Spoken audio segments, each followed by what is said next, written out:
Oke, saya rekam lagi. Oke,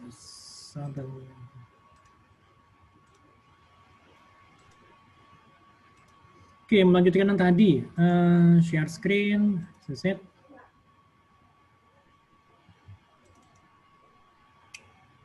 Oke, kelihatan ya di layar kalian ya. Kalian menggunakan laptop, komputer, atau pakai handphone nih biasanya nih? Laptop, Pak. Ya? Pakai laptop? Laptop. Oke.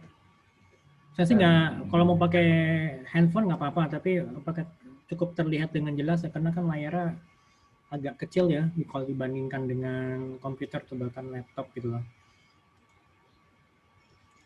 Oke, next. Seperti yang saya janjiin ya, kalau kalian, saya mau coba jelasin ini untuk ya, dari pengalaman yang kemarin untuk ini ada mau masuk.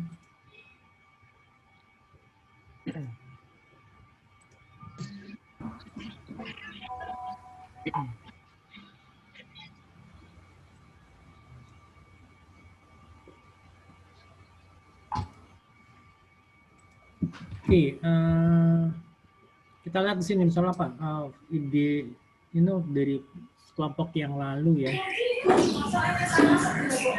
Jadi ini ide awal bisnis ini karena ya, usaha pertama itu tahu nggak berjalan dengan lancar karena yang pabriknya itu ada masalah dan salah satu anggota itu menyarankan untuk bikin bisnis game. Jadi jauh banget ya dari tadi yang tahu kemudian jadi bisnis game. Dan memang sih karena di kelompok mereka ini banyak yang punya kesamaan. Kesamaan itu adalah ya hobi bermain game gitu loh, bermain online game.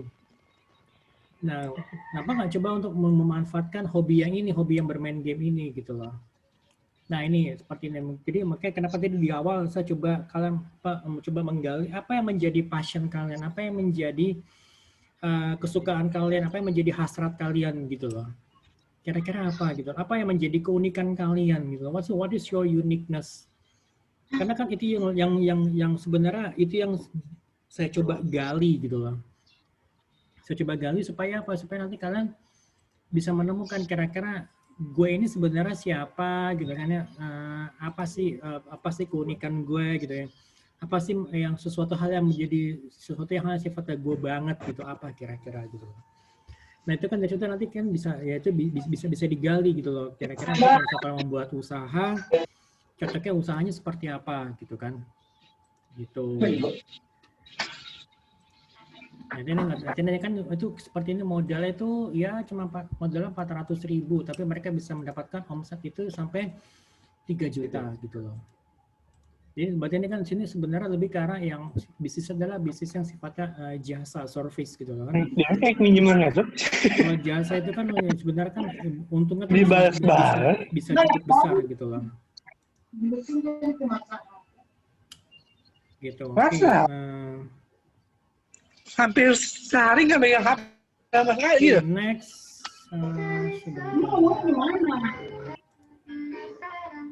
Masukan menukul ya kan.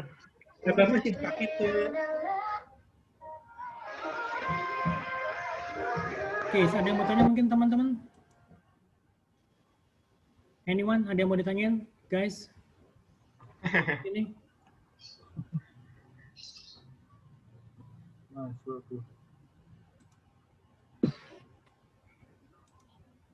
Ada yang mau ditanyakan mungkin teman-teman? Oke, kita lanjut ya.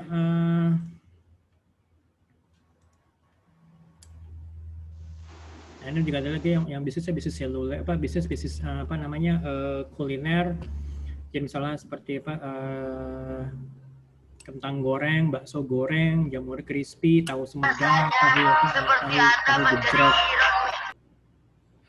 Oke. Nah, modal itu cuma 350.000, ya omsetnya ya bisa sampai 2 jutaan gitu lah. Oke, nanti ini kalian bisa cek sendiri, bisa baca sendiri. Tapi kalau saya lebih kepada saya pengen kalian mencoba membuat bisnis yang sifatnya ya di luar sesuatu yang sifatnya unik gitu loh, di luar dari kebiasaan gitu loh. Apa kira-kira gitu loh. Oke, mengenai video inspirasi. Ini video inspirasi ini itu diambil dari filmnya Mary Riana yang judulnya Mimpi Sejuta Dolar. Ini Mary ya, bukan Mari ya, tapi Mary. Ini salah ketik gitu loh. Mary Riana Mimpi Sejuta Dolar. Kalian bisa coba cek itu di misalnya di I'm not sure kalau di kita coba dulu ya, di ini ada nggak ya? Kalian coba aja cek misalnya di sini Mimpi Sejuta Dolar. Nah ini ada nih, Mimpi Sejuta Dolar full movie.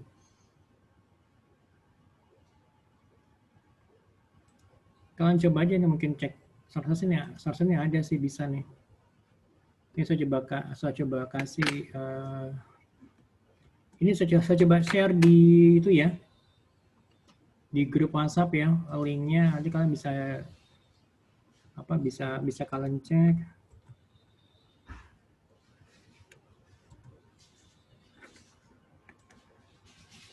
Tapi nanti tolong ya, kalau saya nggak tahu kok ini cuma sebentar ya, cuma sejaman ya.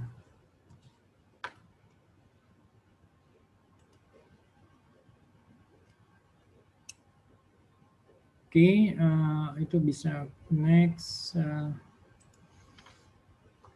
Kalian tahu kan siapa tuh Mary Riana kan? Mungkin kalian pernah lihat apa kalau misalnya tayangan di TV misalnya pada saat dia Mary Riana itu tampil bareng dengan misalnya siapa dengan Mario Teguh ya, atau mungkin di acaranya Mary Riana tuh yang I Am Possible di Metro TV gitu.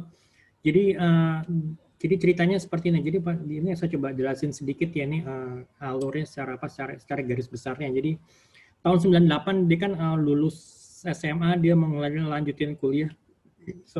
Mau melanjutkan kuliah itu di Trisakti. Jadi dia udah datang ke Trisakti. Jadi pas lagi tanggal 11 Mei-nya itu dia datang ke Trisakti, dia bertanya-tanya, dia nanya-nanya dapetin informasi. Terus kemudian pulang pas lagi siangnya itu kejadian di mana ada mahasiswa Trisakti yang ditembak gitu kan. Nah, setelah itu baru kan seperti yang kalian tahu, setelah adanya kasus penembakan mahasiswa Trisakti, terjadilah ya kerusuhan gitu kan, tanggal 13 atau tanggal 14 Mei gitu loh. Dan salah satu jadi korbannya adalah ya usaha orang tuanya tuh, usaha orang tuanya tuh yang orang tuanya punya usaha toko alat listrik itu ikut dijarah dan dibakar gitu kan. Jadi alhasil ya, jadi Merina itu dia disekolahkan oleh orang tuanya itu ke Singapura. Ya disekolahkan ke Singapura juga tuh dengan bermodalkan hutang gitu kan. Ya pada saat itu kan tahu sendiri kan dolar lagi tinggi-tingginya dan orang tuanya itu berani berhutang ya, dan juga kondisinya itu kan usahanya itu kan lagi drop gitu loh. Drop karena usahanya dijarah. Nah, singkat cerita si Mary Riana itu dia kuliah di Singapura itu berjalan, dan ada cerita yang unik gitu loh. Cerita yang unik adalah si Mary Riana tuh selalu makan Indomie gitu loh. Dan itu sempat ketahuan sama teman kampusnya di Singapura. Ditanya, why do you always consume instant noodles gitu loh. Jawabnya gampang, I like it gitu loh. I like it very much. Ya udah, saya suka banget dengan Indomie. Ya terus singkat cerita ya lulus kuliah gitu kan, setelah lulus kuliah kan dia harus mengembalikan hutangnya kan, harus bisa membayar hutangnya kan. Dicicil membayar hutangnya dan itu cukup memberatkan, dan di situ akhirnya dia punya pemikiran bahwa saya ingin menjadi seorang miliuner. Jadi sebelum usia 30 tahun dia ingin menjadi seorang miliuner dengan cara dia menjadi insurance agent gitu ya. Dia menjadi insurance agent, dia mencoba menapaki karir di dunia asuransi dari paling bawah sampai bisa naik ke atas. Dan singkat cerita ya dia ya kenalan juga dengan cowok yang jadi suaminya sekarang. Itu ya, suami sekarang ya sama-sama juga jadi insurance agent ya kan, ya sama-sama nyebar flyer gitu ya, misalnya di stasiun di stasiun kereta waktu itu di Singapura. Dan akhirnya dia bisa menjadi seorang miliuner dengan penghasilan tuh $1 juta itu Itu penghasilan dia $1 juta Kan gitu. ketesesan dijual san 1,5 san. Gitu. Oke, nah itu nanti kalian bikinkan resumenya. Nanti resumenya sebagai tugas individu, ya tugas individu dan tugas individu ini kalian nanti kumpulkan ke saya. Nanti dikumpulkan itu paling lambat itu sebelum UTS gitu loh. Jadi di pertemuan ke-7 gitu itu kalian kumpulin ke saya, gitu kan ya, gitu. Jadi nanti kalian kirim email ke saya. Jadi kalian tulis resume. Jadi resume itu seperti ini. Jadi ya apa namanya ada penjelasan misalnya mengenai mengenai jalan hidup seperti apa, kemudian masalah yang dihadapi apa aja, kemudian bagaimana dia bisa menghadapi masalahnya itu apa yang dilakukan gitu loh. Ya kurang lebih seperti itu gitu loh. Gitu. Oke, sampai sini ada yang mau ditanya mungkin teman-teman? Kalau mau ditanya silakan. Nanti Pak, tugasnya berarti nanti diketik ya Pak? Diketik ya, betul. Kalau nanti jawabannya diketik aja biar lebih cepat. Itu jadi kalian bikin resume, bikin rangkuman, tapi please rangkuman juga jangan cuma 1 halaman doang gitu loh. Paling minimum ya 1,5 halaman gitu loh. Gitu, oke? Pak, mau nanya Pak? Ya. Silakan. Ini dua-duanya atau salah satu ya Pak ya? Salah satu aja. Ya? Sorry, aku salah satu aja. Salah satu aja untuk yang Pak. mimpi $1 juta aja gitu loh. Pilih salah satu sih sebenarnya, tapi kalau saya sih lebih prefer untuk yang mimpi $1 juta gitu. Oke, silakan ya. Ya, ini formatnya apa Pak? Word apa PDF? Word aja, Word format boleh, PDF boleh. Nih, Pak. PDF boleh juga ya, boleh, nggak apa-apa. Jadi kalian ketik dulu aja di Word, kemudian kalian kalau udah selesai, kalian save as, kalian convert ke PDF gitu ya. Gitu. Oke Pak. Oke, jelas ya. Oke, ada yang lagi mungkin teman-teman? Oke, kita lanjut ya. Oke, sama ini juga. Saya minta kalian juga untuk melakukan pendaftaran itu di website ICEA. Jadi ini jadi pengelompokan adalah seperti ini. Jadi bagi mahasiswa yang sudah punya usaha, apapun itu bentuk usahanya, usaha rumahan, usaha di garasi, dan itu ya pastinya ya harus yang halal ya gitu ya kan. Gitu ya, nggak halal dalam artian tidak harus semua itu usaha kuliner. Kemarin ada yang nanya Pak, kalau misalkan kalau usaha saya berjualan cat gimana? Udah nggak apa-apa, masukin aja gitu loh, gitu kan. Atau yang kedua, mahasiswa yang ingin punya usaha sendiri atau ingin berwirausaha, tapi sampai sekarang ini usahanya belum jalan gitu loh. Ya, mungkin salah kepentok, masalah ya sebenarnya sih mungkin ya misalnya biasanya kan alasan klasiknya modal, waduh Pak sebelum ada modalnya, aduh Pak saya waktunya belum ada atau apapun itu gitu. Tapi kalian sebenarnya pengen punya usaha, oke silahkan monggo daftar di sini. Ataupun juga salah mahasiswa yang memang belum ada minat sama sekali, tapi kepengen gitu, ya pengen tahu aja gitu, pengen tahu seperti apa sih wirausaha itu, ya silahkan daftar di sini. Oke, ini websitenya nih, sini ya, register.indonesiancreative.id, form komunitas BC, tolong kalian isi di sini. Kalian tuliskan misalnya jenis usahanya apa. Kalau bagi teman-teman yang sudah punya usaha, silahkan, gitu kan ya. Oke. Sampai di sini ada yang mau nanya mungkin teman-teman? Any questions, guys?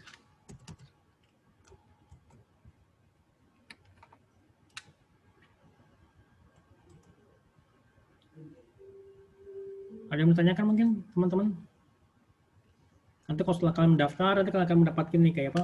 Kayak BEC member card gitu loh. Gitu. Oke ya, sampai.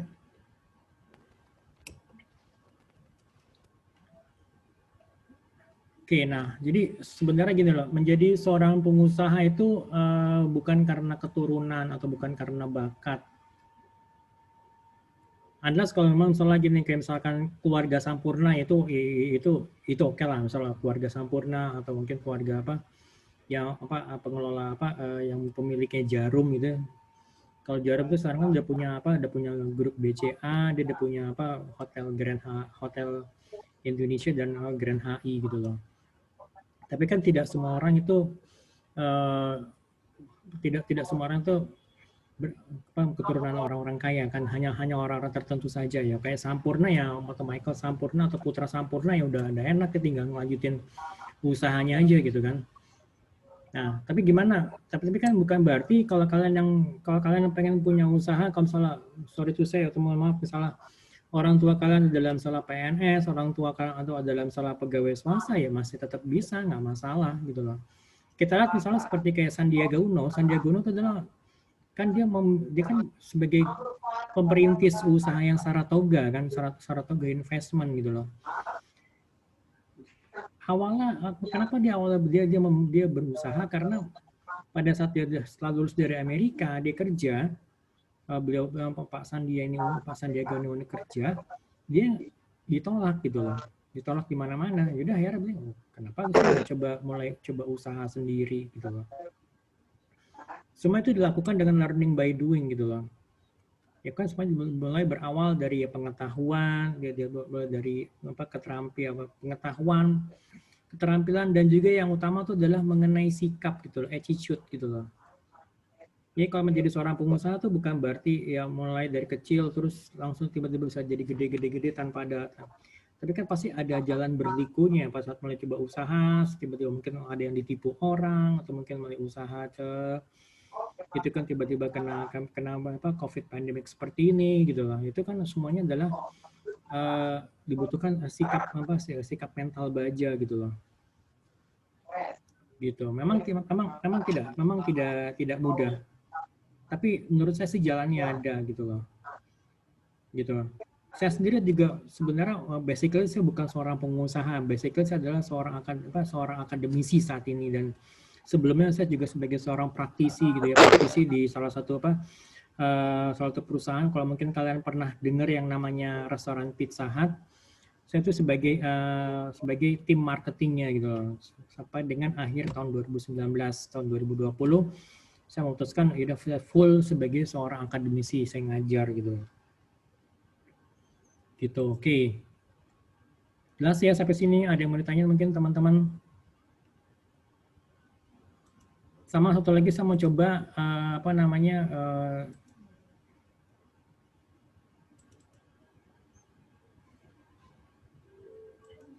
saya mau coba untuk menambahkan beberapa tugas lagi. Jadi sebenarnya kalau kalau tugas entrepreneur kan gampang sih sebenarnya, kan kayak cuma saat ini ya, untuk yang pertama-tamanya kan kalian cuma tinggal nonton, kemudian kalian bikin resumenya. Oke. Tugas tambahan dari saya nih, kita lihat misalnya kalau kalian pernah dengar yang namanya Mandy Harvey. Mandy Harvey itu adalah dia tuh penyanyi yang sebenarnya dia tuh adalah penyanyi yang tulinya itu karena penyakit gitu loh. Itu mulai bernyanyi itu sejak usia 4 tahun gitu, masih kecil, usia playgroup TK dia mulai menyanyi.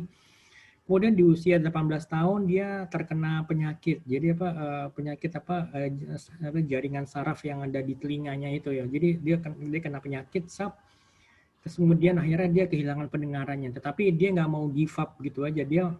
Dia berusaha untuk bisa tetap melanjutkan bakatnya sebagai seorang penyanyi gitu ya. Dia coba gitu kan. Nanti kalian bisa lihat, kalian coba cek di YouTube-nya ini, di link juga saya sudah kasih gitu. Nah kemudian akhirnya dia mencoba maju ke American Got Talent, dan ketemu dengan salah satu jurinya yang bengis, jurinya yang agak galak, bukan yang agak galak, tapi jurinya yang kaku, yang kaku, yang itulah, seperti kayak kalau teman-teman mungkin Simon Caldwell ketemu di situ, bahkan si juri ini pun terkesima dan akhirnya bisa mendapatkan Golden Buzzer gitu loh. Oke, itu yang tugas pertama. Ini saya udah kasih linknya, kalian bisa cek di linknya. Lalu tugas yang kedua, kalau mungkin pernah dengar namanya film Pearl Harbor, Ya, film Pearl Harbor itu di sini dijelaskan di cuplikannya itu dijelaskan Presiden Amerika waktu itu Franklin Delano Roosevelt menginginkan supaya perangnya itu berakhir, perang antara Amerika dengan Jepang ini bisa segera berakhir karena kan ya beberapa kali peperangan di Asia Pasifik itu memang Jepang tuh lebih menguasai awal-awalnya lebih menguasai, terus Amerika tuh sering banget kalah perang, bahkan juga banyak kapal-kapal perangnya itu yang yang berhasil ditenggelamkan oleh Jepang gitu kan. Nah, si presiden itu ingin menyerang langsung ke jantung pertahanan Jepang gitu loh. Langsung menyerang ke jantungnya Jepang, in the heart of Japan dibilang gitu kan. Tapi hal ini ya ditentang oleh para bawahan-bawahannya. Dia ada admiralnya, ya ada kepala staf angkatan daratnya, kepala staf angkatan lautnya gitu loh. Tapi hal ini sama sekali tidak menyurutkan niat dari sang presiden untuk bisa memenangkan perang dengan cara menyerang langsung ke negaranya, langsung menyerang ke Jepang gitu loh. Iya kan? Akhirnya pokoknya si presiden itu sangat kekeh sampai akhirnya dia berusaha untuk bisa berdiri gitu kan, karena si Presiden Roosevelt ini kan diceritanya waktu itu dia kan menggunakan kursi roda gitu ya, dan akhirnya dia berdiri ngotot, dia bilang gini, do not tell me it cannot be done gitu loh.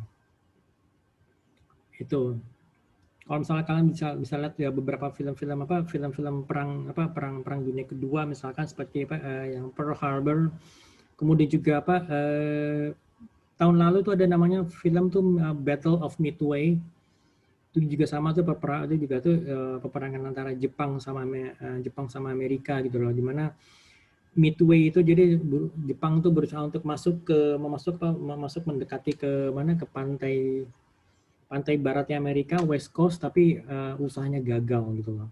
Jadi bahkan ini merupakan salah satu kesalahan terbesar Jepang waktu itu. Gitu. Oke.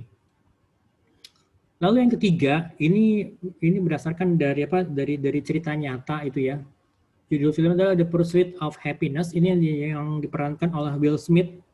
Will Smith ini sebagai Chris Gardner. Chris Gardner itu waktu itu memang diceritakan ya, ini masih dia tuh hidupnya tuh homeless. Jadi misalnya dia tuh berpindah dari satu tempat penampungan ke tempat penampungan yang lain, itu bahkan dia harus tidur di stasiun kereta gitu loh. Dia itu bersama dengan anaknya karena si Chris Gardner-nya di homeless, jadi akhirnya istrinya ninggalin dia dan anak semata wayangnya laki-laki. Jadi pas saat dia lagi main basket, anaknya main dribble, dia bisa shoot, bisa masuk, tapi ayahnya nggak bisa, dia bilang gitu, I'm below average, dia bilang gitu. Tapi di situ si Chris Gardner mulai menasihati anaknya. Dan dia mengatakan gini, do not let somebody tell you can't do something. Not even me. You have the dream. You got to protect it. People can't do something themselves. They wanna tell you can't do it. You wanna something, go get it gitu loh. Gitu. Oke, itu tugasnya tuh. Jadi kalau ini di sini bisa dikumpulin kayak paling lambat 2 minggu lagi juga nggak apa-apa gitu loh. Jadi kalian masih ada waktu untuk melihat beberapa video-videonya. Oke, ini terus sampai sini ada yang mau ditanya mungkin teman-teman? Pak, ada yang mau ditanya? Iya. Itu tugasnya tiga-tiganya apa jadi satu aja, Pak? Kalau yang ini, sebentar, saya balik lagi share screen sebentar aja. Ini tiga-tiganya yang ini. Kalian bisa lihat di layar saya kan ini di tiga-tiganya. Ini nanti tugas ini nanti saya keterangan ini nanti saya share di grup WhatsApp, jadi kalian bisa cek gitu ya, gitu. Oke? Gitu. Gimana Henny, bisa mengerti? Jadi kayak tugas tadi Pak, dia bikin resume apa gimana? Ya betul. Jadi yang ini kan ada beberapa pertanyaan ini kalau yang Mary Tiga ini. Ini kan jelaskan mengenai masalah dia di Harvey. Mandy kan itu masalah jelas dia karena dia kehilangan pendengarannya sejak usia 18 tahun dan dia merasa sempat down, sempat putus asa, tetapi dia berusaha untuk menghadapi kenyataan itu dengan cara apa? Dengan cara misalnya, jadi kan dia menulis lagu gitu kan, menulis lagu kemudian melanjutkan menyanyinya sampai di akhirnya bisa tampil di America's Got Talent gitu loh. Itu kan itu sudah saya tahu kan jawabannya tuh. Lalu yang kedua itu jadi apa sih kira-kira semangat apa sih yang mendasari sang presiden untuk tetap kekeh pada keinginannya gue harus bisa nyerang jantung pertahanan Jepang gitu loh. Sebenarnya kan cikal bakal akhirnya Amerika menjatuhkan bom atom di Hiroshima dan Nagasaki gitu kan karena mereka ingin mengakhiri perang dunia kedua kan karena di Eropa kan Amerika sudah menghadapi Jerman gitu kan. Sudah menghadapi Jerman dan juga sudah harus menghadapi Soviet kan dengan blok komunisnya. Ya kan kalau di ceritanya kan seperti itu kan kalau kalian pernah lihat filmnya filmnya di Eropa itu judulnya Windfall itu kan Hitler itu kan di hari-hari terakhir Hitler dia kan sembunyi di bunker. Akhirnya dia kan kalau ceritanya kan dia versinya mereka kan versinya orang Jerman itu kan Hitler itu kan matinya bunuh diri kan, sedangkan istrinya itu juga sama dia kalau nggak salah minum racun. Tapi juga ada versi yang lain yang mengatakan bahwa si Hitler ini katanya lari ke negara Asia, katanya dilarinya ke Indonesia dan sedangkan yang mati di sana itu adalah kata saudara kembarnya. Ada yang bilang seperti itu gitu, tapi kan kita nggak tahu versi yang mana yang benar. Akhir sejak itu Jerman menyerah dan akhirnya kan Jerman itu dibagi dua kan. Jerman yang diambil alih oleh Uni Soviet dan Jerman yang diambil alih oleh sekutu-sekutu Amerika yaitu blok Barat itu ya jadi Jerman Barat dan Jerman yang diambil alih oleh Uni Soviet waktu itu adalah menjadi Jerman Timur gitu. Ceritanya seperti itu dan tahun 89 itu kan akhirnya Jerman menjadi Jerman Bersatu kan. Gitu. Nah, kemudian untuk yang ketiga ini cerita nyata ya, cerita nyata itu Chris Gardner itu adalah seorang pialang saham, seorang broker. Jadi kalau broker itu kan pada saat dia kerja di awal-awal kan dia kerja itu kan nggak dapat gaji kan, ya pokoknya ya terserah mau datang seminggu berapa kali, mau seminggu setiap hari datang atau seminggu datang cuma 2 kali 3 kali, tetap nggak dapat uang karena sistemnya kan berdasarkan komisi. Setelah dia bisa mendapatkan kontrak, baru dia diangkat menjadi seorang karyawan gitu loh. Gitu.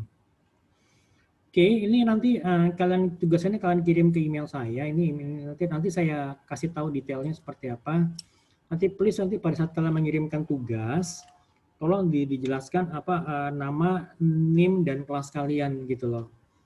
Jadi dituliskan secara lengkap gitu ya. Oke ya, teman-teman jelas? Ada yang mau ditanyain? Ada yang mau ditanyakan mungkin sampai sini? Kalau mau ditanyakan, ya. Pak, ini di atau kelompok ya Pak? Oh ini tugas mandiri, tugas mandiri ya, bukan tugas kelompok. Iya. Gitu. Jadi ini adalah ya ini tugas mandiri. Jadi kalian kerjaan sendiri-sendiri sama seperti tadi yang Mary Riana itu gitu loh. Mary Riana itu kan adalah itu kan tugas mandiri gitu loh. Oke, jelas ya. Oke, nanti kalau ada yang masih belum jelas ya kalian nanti boleh tanya saya di grup, boleh chat saya di grup atau mau japri ke saya monggo aja sok silakan. Gitu. Oke. Jadi rangkuman dari pertemuan kita hari ini itu adalah pertama kalian membentuk kelompok. Kalian membentuk sendiri kelompoknya, saya nggak ikut campur, terserah kalian mau siapa saja monggo. Yang jelas satu kelompok itu maksimum 5 orang gitu ya. Maksimum 5 orang berarti ya dalam satu kelompok, Pak, kalau misalkan 3 orang boleh nggak? Boleh. Kalau misalnya satu orang tuh kalau misalnya satu kelompok 5 orang ya boleh aja kan maksimum 5. Maksimal dalam artian paling banyak 5. Kurang dari 5 boleh-boleh aja, tapi kan nggak mungkin satu kan. Kalau satu ya betul bukan kelompok kan, kerja sendiri gitu loh. Lalu yang kedua, kalian mencoba mencari ide-ide usaha, ya kan? Nanti kalian coba brainstorming dengan teman-teman satu kelompok, kira-kira ide usahanya apa, gitu kan ya? Ya kalau brainstorming itu kan nggak perlu harus ketemu tatap muka, kalian bisa coba bikin grup WhatsApp sendiri di antara 5 orang ini, ya kan? Diskusi apa baiknya gitu. Kalau memang perlu ketemu ya boleh, tapi saya sarankan sih mungkin nggak perlu sampai harus ketemu tatap muka ya gitu, karena tahu sendiri kan sekarang lagi pandemi COVID ya, jumlah penderitanya tuh semakin hari semakin bertambah gitu loh. Oke, lalu yang ketiga itu daftar ICA tadi ya, jika memang minat untuk konseling kewirausahaan. Jadi mungkin kalau kalian yang sudah punya usaha, kalian ingin mendapatkan bimbingan atau pendampingan, ya monggo-monggo aja bisa ikutan di sini gitu kan ya. Dan kemudian juga ini untuk resume film video inspirasi gitu loh. Oke, sampai sini jelas? Ada yang mau ditanyain teman-teman? Oke, saya absen dulu ya. Jangan hampir lupa nih, sebentar saya absen dulu. Saya.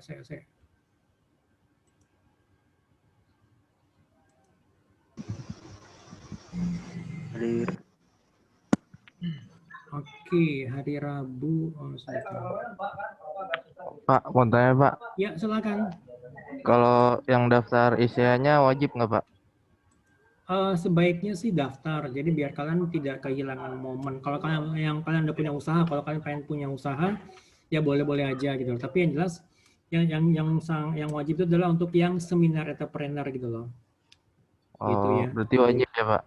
Kalau yang seminar ya, seminar wajib. Oh, ya udah Pak. Makasih Pak. Gitu. Oke, saya absen dulu ya. Rizky Nur ada? Rizky.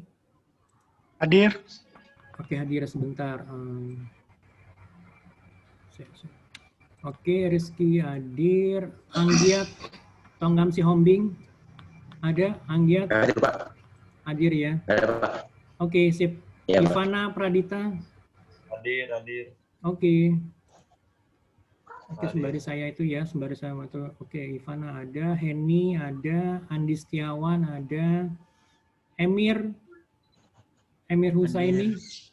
Ada Emir? Hadir. Oke. Muhammad Bagus ada. Febrian. Hadir ya, oke. Yosia Tristan. Yosia. Hadir, Pak. Oke. Abian. Hadir, Pak. Oke, sip, thank you. Hilmi Atta. Hadir Pak. Oke. Lintar ada. Lintar nggak hadir ya. Terus Muhammad Al Ghifari tadi ada ya. Hadir Pak, hadir. Oke. Nur Said. error Pak. Nur Said. Oke. Siapa tadi yang error? Error. Lintar error ya udah. Berarti tidak ada kan? Ya. Ada. Oke, bagus. Bagus ada. Nggak ada ya. Oke, Rifki Arif ada, Sultan Akbar ada, Reza ada, Pratama, Danis. Pak, hadir Pak. Oh, bagus ada. Sorry. Maaf. Pratama, Danis ada. Barang-barangnya orang hitam. Pertama Danis nggak ada ya. Rolando Tumbur. Rolando nggak ada ya. Ada. Oh ya, ada. Sorry. Oke, Fasya ada, Adi Purnomo ada, Bagas Anggono ada, Arfianto, Muhammad Hikmal. Hadir Pak. Oke, Muhammad Hikmal, Muhammad Bakti ada, Diananda ada, Muhammad Fadlan ada, Zulfikar nggak ada ya. Muhammad Dafa ada, Ahmad Faitami ada, Reza ada. Oke, semuanya masuk. Ada yang belum diabsenin mungkin teman-teman? Ada yang belum diabsen? Saya Pak, belum Pak. Siapa? Sorry. Ya saya. Iya, siapa namanya? Muhammad Sofyan Fajri Pak. Nomor. Muhammad Sofyan Fajri. Nggak ada di dalam sini. Soalnya saya login di. Nggak apa-apa, saya ada di sini sih. Kamu kan harus daftarin. Muhammad Sofyan. Coba sebentar. Sebentar.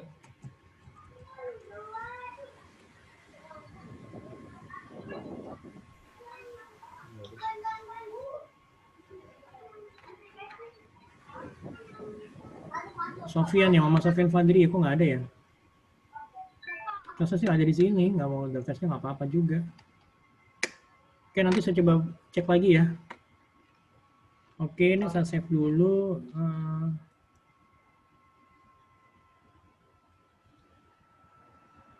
Oke, sampai sini ada yang tanya mungkin teman-teman? Pak, tadi saya sudah di absen apa belum, Mbak? Coba sebentar, nanti saya coba cek lagi ya.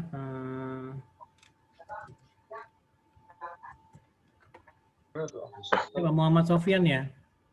Ya. Tapi namanya kok nggak ada ya, sebentar di Muhammad. Oke, nanti Iya, coba. nama di sini nggak ada. Jadi saya untuk login di sini tuh nggak bisa, Pak. Oh gitu. Udah dimasukin. Iya. Ya, ini Saya kamu, sudah menghubungi admin BSI. nanti kamu japri ke saya boleh ya? Oh Itu iya, biar saya take note ya. Nanti saya coba nama nim kamu berapa, nama kamu siapa, kelasnya ya. Biar nanti saya coba Iya, ngomong sama adminnya karena nama kamu nggak ada di sini, nggak ada apa di kampus online saya gitu ya. Oke? Iya, Pak. Oke, Terima langsung kasih, ya Pak. nanti ya di sini ya. Biar saya langsung bisa follow up ke admin di sana. Iya, Pak. Oke, sampai sini ada yang ditanya mungkin teman-teman sebelum kita akhiri. Oke, nanti ini saya saya upload juga ke mana ke YouTube. Jadi kalian nanti masih bisa tetap masih tetap bisa bisa review lagi bahan-bahan di sini. Mungkin kalau tadi ada yang mungkin error atau mungkin tadi yang mungkin sempat mungkin ke toilet dulu atau mungkin ditinggal karena ada urusan yang lain, nggak apa-apa gitu loh. Oke, sampai sini kalau masih ada yang tanyakan silakan bisa di grup WhatsApp atau mau japri ke saya silakan ya. Oke. Sampai ketemu lagi minggu depan ya. Tetap jaga kesehatan semuanya teman-teman. Ya, oke. Jaga kesehatan dan juga tetap Pak? Yes. Ya ada Pak.